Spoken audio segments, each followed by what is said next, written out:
I think everybody is impacted in one way or another with somebody with cancer.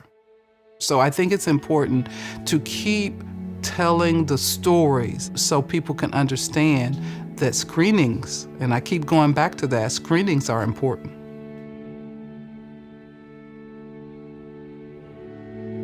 They called and said, the doctor would like to see you.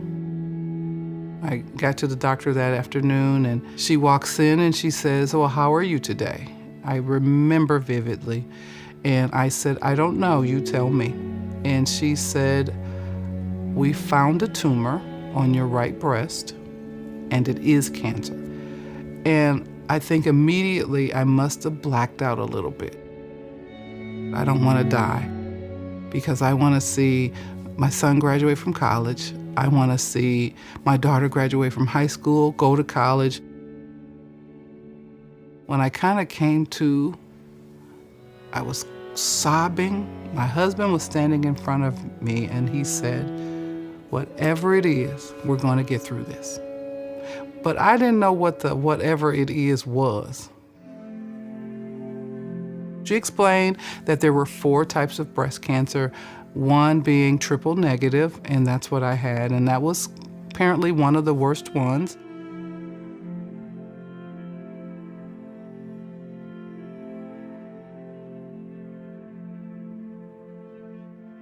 I had surgery in March of 2016, a lumpectomy, and they removed the tumor. The surgeon said they got it all. And I didn't still realize the journey was going to be so difficult. Chemotherapy began. It just took a toll on me. I got darker, I lost weight, I felt crummy. I thought going through the chemotherapy and the radiation that I didn't look as attractive as I had been. I didn't let my kids see me bald. I was ashamed.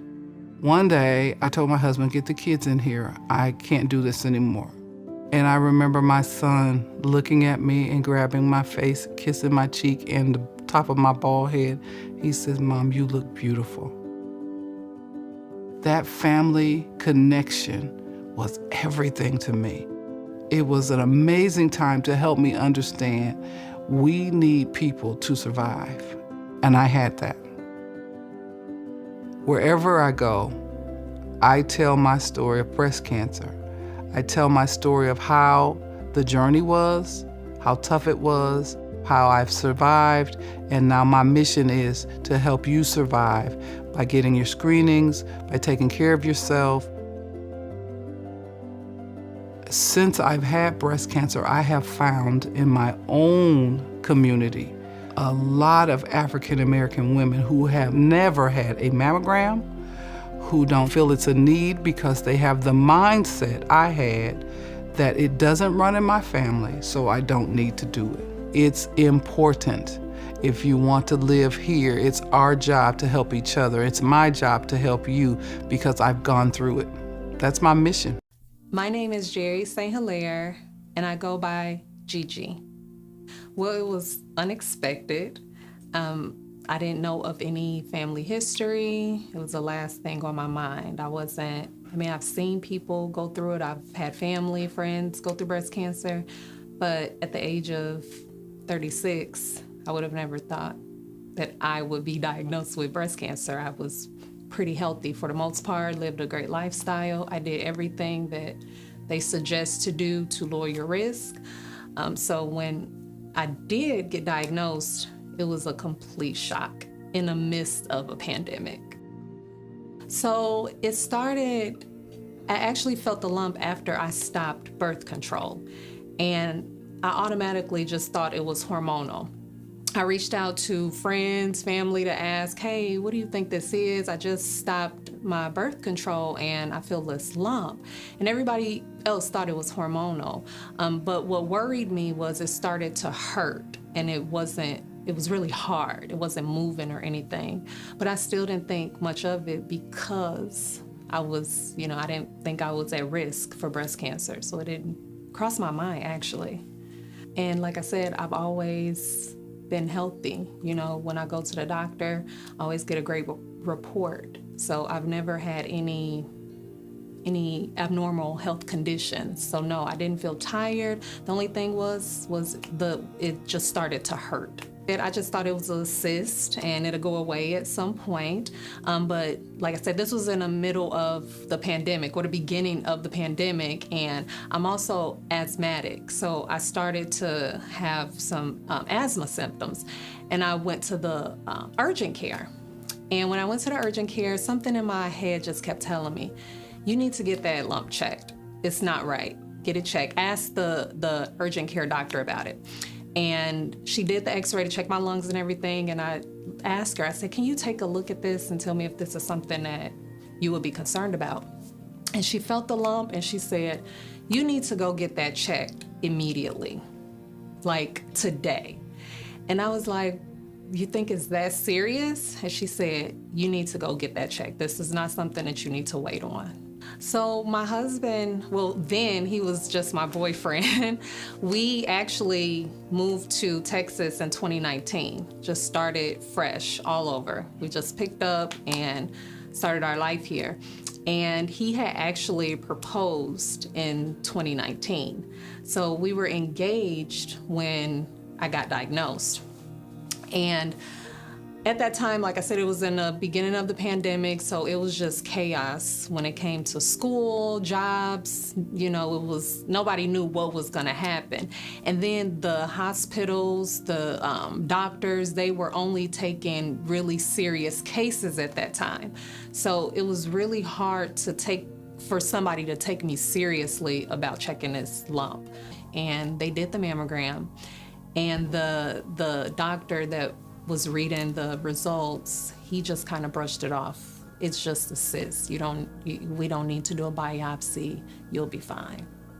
It did surprise me, and it was very frustrating because they went down the list of, the symptoms, my age, my demographic, my family history, and it didn't fit their box of this would be cancer.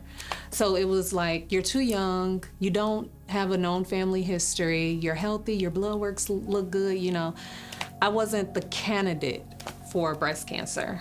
So I went home, it didn't sit right with me, it didn't sit right with my husband, and I called the urgent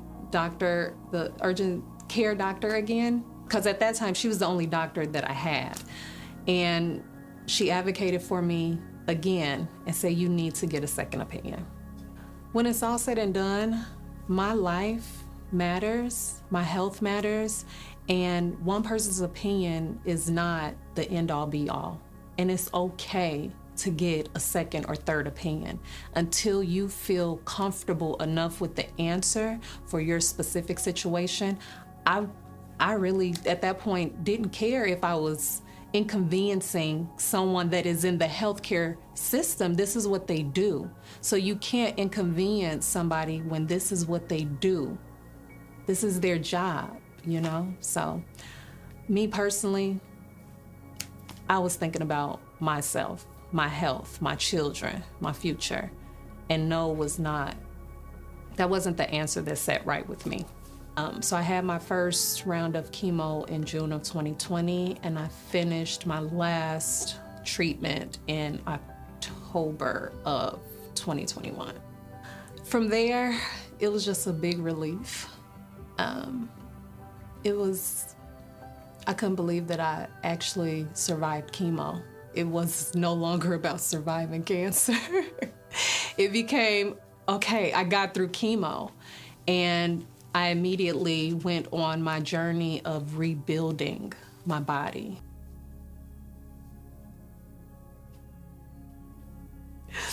Gigi, it's not about you. God has a bigger plan. He has a bigger plan. It's not about you. You gotta do this for not only your children, but for other people that are ready to just give up. And that right there is more than enough for me to say, okay, I'm gonna keep going, because it's not about me.